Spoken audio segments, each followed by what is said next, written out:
नमस्कार, नवीन न्यूज में आपका स्वागत है। सुप्रीम कोर्ट ने चारा घोटाला मामले में बिहार के पूर्व मुख्यमंत्री लालू प्रसाद यादव को बड़ी राहत दी है। कोर्ट ने उनकी जमानत रद्द करने और सजा पर लगी रोक हटाने से इनकार कर दिया है।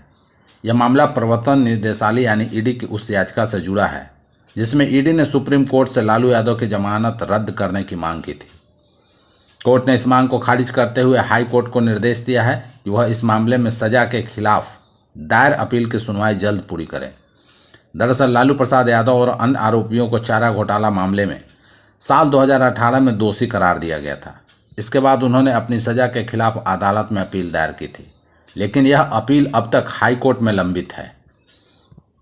मामले की सुनवाई पूरी न होने के चलते कोर्ट ने साल 2021 में लालू यादव को जमानत दे दी थी। उस समय कोर्ट ने कहा था कि जब तक अपील पर फैसला नहीं आता तब तक उन्हें जमानत पर रहने की इजाज़त होगी। अब ईडी ने सुप्रीम कोर्ट में याचिका दाखिल कर इस जमानत को रद्द करने की मांग की थी, लेकिन सुप्रीम कोर्ट ने साफ कहा है कि इतने लंबे समय से चली आ रही जमानत में दखल देना उचित नहीं होगा। कोर्ट ने कहा कि इस मामले में हस्तक्षेप करने के इच्छुक नहीं है। साथ ही कोर्ट ने हाई कोर्ट को निर्देश दिया कि वह लालू यादव और अन्य आरोपियों की सजा के खिलाफ दायर अपील की सुनवाई अगले 6 महीने के भीतर पूरी करें। नेपाल और तराई क्षेत्र के साथ साथ जलग्रहण क्षेत्रों में लगातार हो रही बारिश का असर अब उत्तर बिहार के नदियों पर साफ दिखाई देने लगा है। मुजफ्फरपुर जिले से होकर बहने वाली बागमती नदी का जलस्तर तेजी से बढ़ रहा है। नदी के तेज बहाव और कटाव के कारण कटरा प्रखंड को औराई से जोड़ने वाला पीपा पुल प्रभावित हो गया है, जिससे इस मार्ग पर वाहनों का आवागमन पूरी तरह बंद हो गया है। बागमती नदी का जलस्तर बढ़ने के कारण पीपा पुल के दोनों ओर बने अप्रोच पथ पर करीब 3 से 4 फीट पानी बह रहा है। ऐसे में पुल से किसी भी प्रकार के वाहन का आवागमन संभव नहीं है। इसके चलते स्थानीय लोगों को कई किलोमीटर का अतिरिक्त सफ़र तय करना पड़ रहा है। सबसे अधिक परेशानी प्रखंड कार्यालय, अस्पताल और अन्य जरूरी कार्यों के लिए आने जाने वाले लोगों को हो रही है। स्थानीय लोगों के अनुसार यदि नदी का जलस्तर इसी गति से बढ़ता रहा तो कटरा प्रखंड के दर्जनों पंचायतें के कई गाँवों का संपर्क टूट सकता है। पटना उच्च न्यायालय ने बिहार पुलिस के एक ऐसे अधिकारी को बड़ी राहत दी है जिसे राज्य में शराब पीने के आरोप में सेवा से बर्खास्त कर दिया गया था। अदालत ने कड़ी टिप्पणी करते हुए कहा कि अधिकारी के खिलाफ दोष साबित करने के लिए कोई पुख्ता सबूत नहीं थे। कोर्ट ने कहा कि केवल मुंह से शराब की गंध आने के आधार पर यह मान लेना कि व्यक्ति ने शराब का सेवन किया है पूरी तरह गलत और त्रुटिपूर्ण है।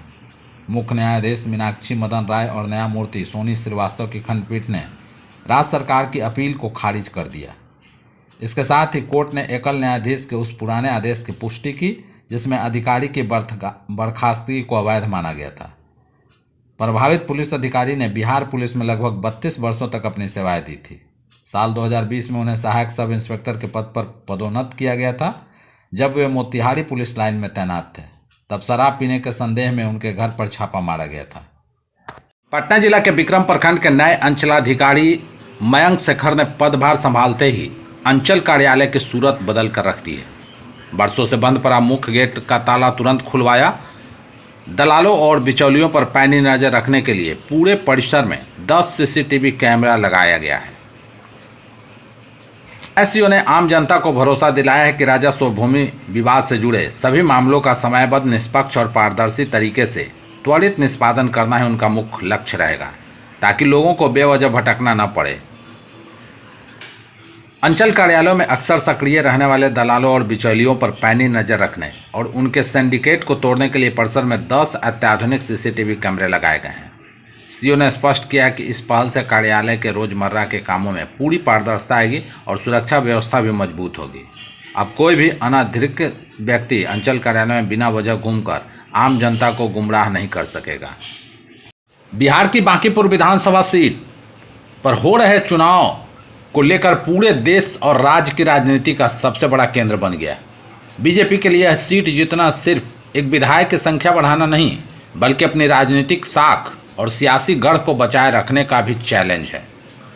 बीजेपी के अध्यक्ष नितिन नवीन ने बांकीपुर उपचुनाव में जीत दर्ज करने के लिए खुद ही मोर्चा संभाल लिया है। बीजेपी के लिए बांकीपुर उसकी सबसे सुरक्षित शहरी सीटों में से एक रही है। इस सीट का लगभग 2 दशक तक प्रतिनिधित्व नितिन नवीन ने किया, लेकिन पार्टी का राष्ट्रीय अध्यक्ष बनने और राज्यसभा भेजे जाने के बाद विधानसभा की सदस्यता छोड़ दी थी। इसलिए बांकीपुर सीट पर उपचुनाव हो रहे हैं। बांकीपुर का उपचुनाव बीजेपी के लिए काफ़ी अहम माना जा रहा है, क्योंकि बिहार में बीजेपी के सीएम बनने के बाद पहला चुनाव हो रहा है। बीजेपी अध्यक्ष नितिन नवीन की कर्मभूमि भी रही है। बीजेपी को मात देने के लिए जन स्वराज के संस्थापक प्रशांत किशोर खुद चुनावी मैदान में हैं और पूरी ताकत झोंक दी है। ऐसे में बीजेपी के उम्मीदवार नीरज सिन्हा की जीत को सुनिश्चित करने के लिए नितिन नवीन ने मोर्चा संभाल लिया है। बिहार में राशन कार्ड से वंचित रह गए पात्र परिवारों के लिए राहत भरी खबर है। राज्य सरकार के निर्देश पर नए राशन कार्ड बनाने के लिए आधिकारिक पोर्टल को पुनः खोल दिया गया है। अब पात्र लाभार्थी घर बैठे ही अपने मोबाइल या कंप्यूटर के माध्यम से ऑनलाइन आवेदन कर सकते हैं, जिससे उन्हें सरकारी दफ्तरों के चक्कर काटने से मुक्ति मिलेगी। मधुबनी जिले में इस अभियान को गति देने के लिए जिलाधिकारी आनंद शर्मा ने सभी अधिकारियों को मिशन मोड में कार्य करने का कड़ा निर्देश जारी किया है। में डीएम आनंद शर्मा ने स्पष्ट किया कि जिले में 13 अगस्त 2026 तक हर हाल में 60,994 नए राशन कार्ड बनाने का लक्ष्य पूरा किया जाना है।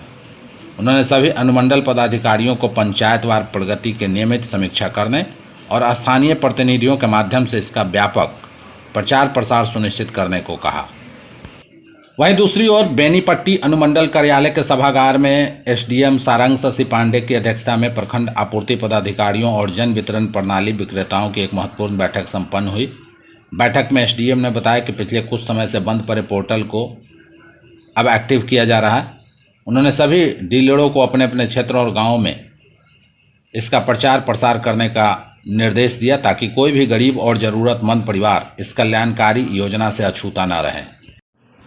बिहार में सारा बंदूक कानून के बीच पटना जिले से एक ऐसा मामला सामने आया है जिससे कानून व्यवस्था और रेलवे की सुरक्षा व्यवस्था पर ही सवाल खड़े कर दिए।